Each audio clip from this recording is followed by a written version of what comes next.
This is a short video explaining the legal framework relating to consumer protection in Sri Lanka and safeguarding e-consumer rights. Consumer Affairs Authority is the primary regulatory body responsible for consumer protection in Sri Lanka. It was established under the Consumer Affairs Authority Act No. 9 of 2003. This act was enacted replacing the Consumer Protection Act, Fair Trading Commission Act and Control of Prices Act. The Consumer Affairs Authority's main objective is to promote and protect the interests of consumers. According to the Act, a consumer is an actual or potential user of any goods or services made available for a consideration by any trade or manufacturer. This act also highlights several internationally accepted consumer rights such as right to safety, right to be informed, right to choose, right to be heard, right to consumer education, and right to redress. Consumer Affairs Authority engage in the following functions. They are consumer protection, price control, quality control, consumer education, dispute resolutions, and market surveillance.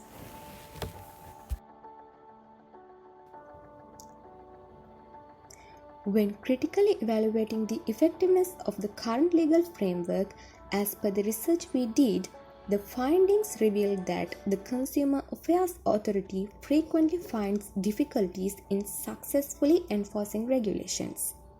It may struggle to monitor and control online marketplaces and e-commerce platforms where consumers may be subject to frauds, counterfeit goods, and other fraudulent activities. Moreover, the legislative framework should take a more proactive approach to ensure that products meet safety and quality criteria.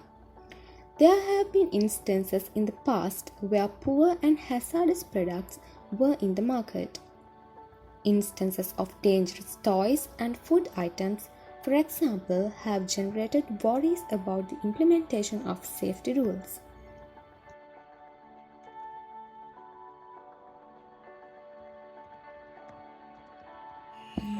We also found that there is no comprehensive process in legal framework for resolving contractual issues between consumers and service providers.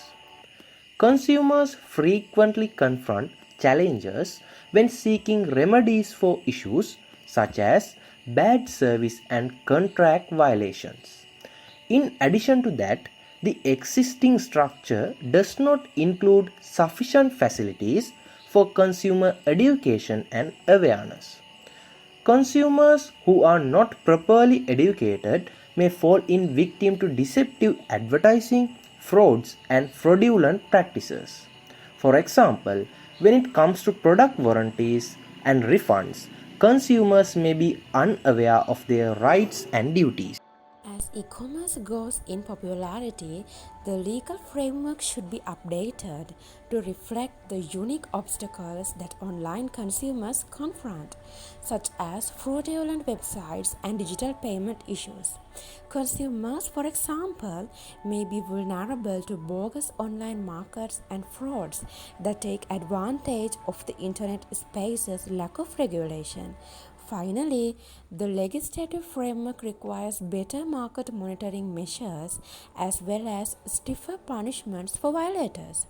Companies that are found to have violated consumer rights frequently suffer modest sanctions that do not prevent future violations. To address those shortcomings under the current legal framework relating to consumer protection, we proposed few recommendations such as establishing a consumer advice bureau to attend consumer needs, publish material in mass media, setting up a model for consumers affairs to facilitate a faster and an effective justification action, ensuring reasonable prices on essential goods and services, and strict penalties to be imposed so that no consumer rights violation will happen in future.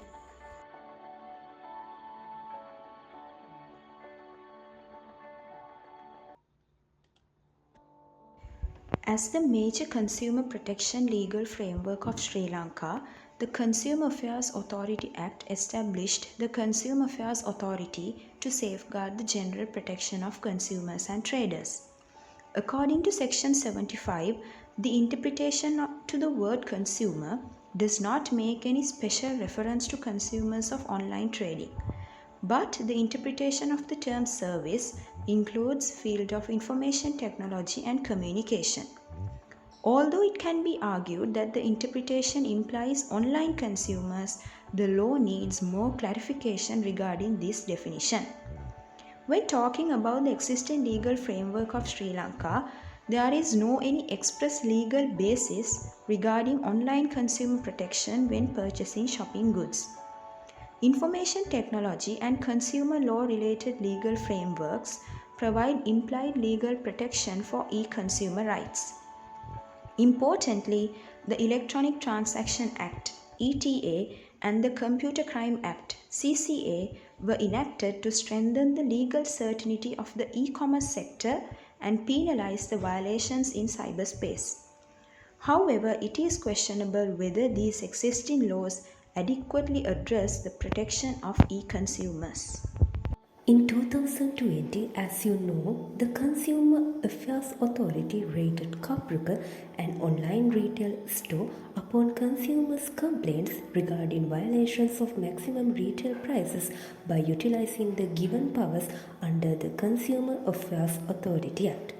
So, to point out some issues of the legal framework on safeguarding e-consumer rights are: first one is, although the ETA affirms online transactions are recognizable and accepted, it fails to provide any specific legal basis for the protection of e-consumer rights.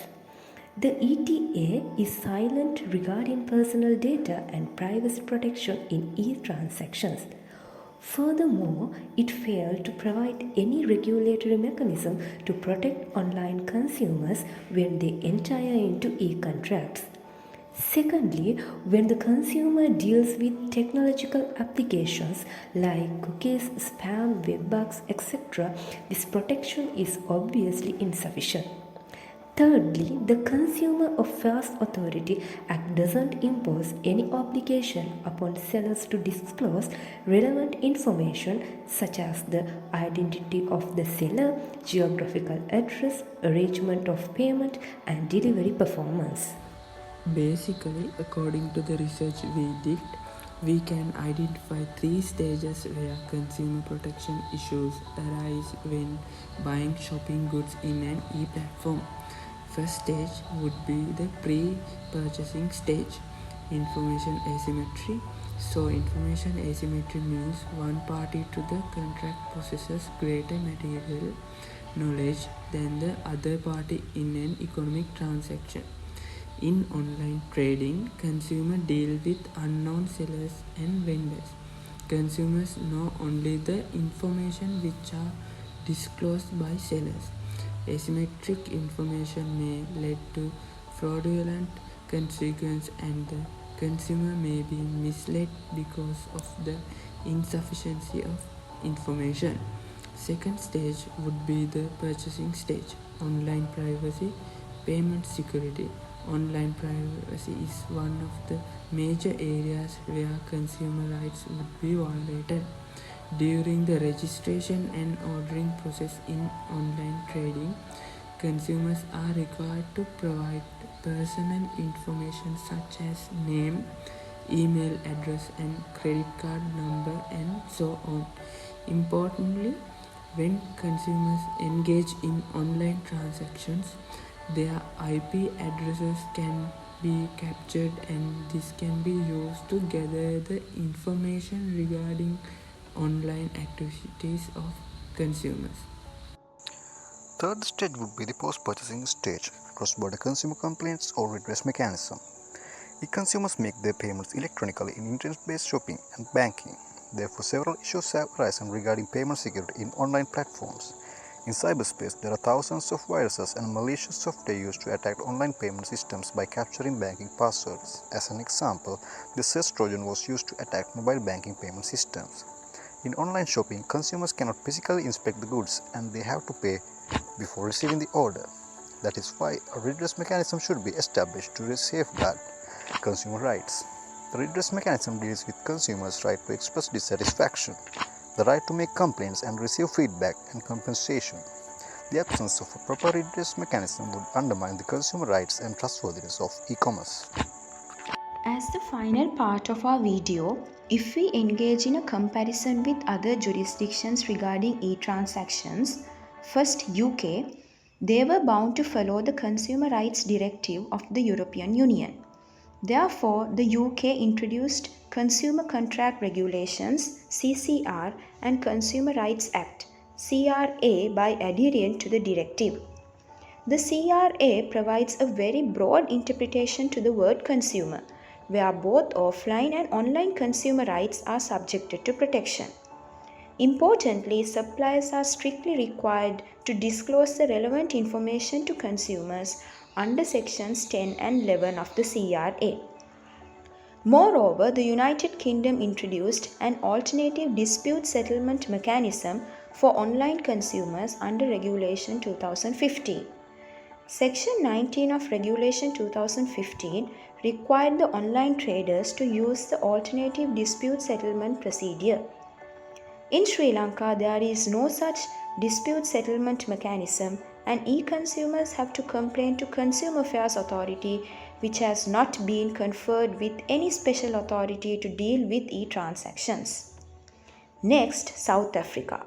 In South Africa, the Electronic Communication and Transaction Act and the Consumer Protection Act (CPA) are prominently dealing with the rights of online consumers. The CPA of South Africa further ensured the fundamental rights of online consumers.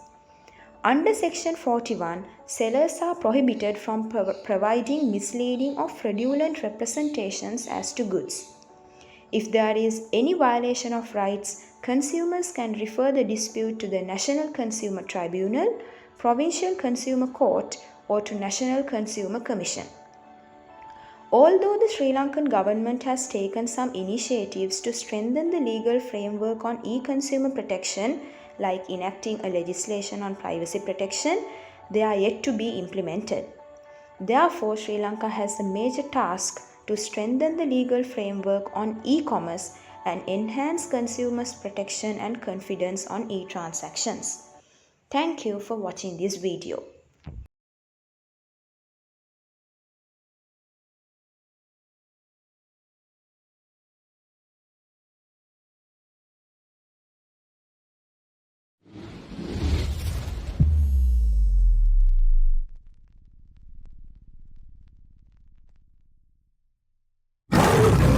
ගෝලීය තොරතුරු එසනින් දැන ගැනීමට සැඟුණු ලෝකය අප සමග සම්බන්ධ වන්න. ස්තුතියි.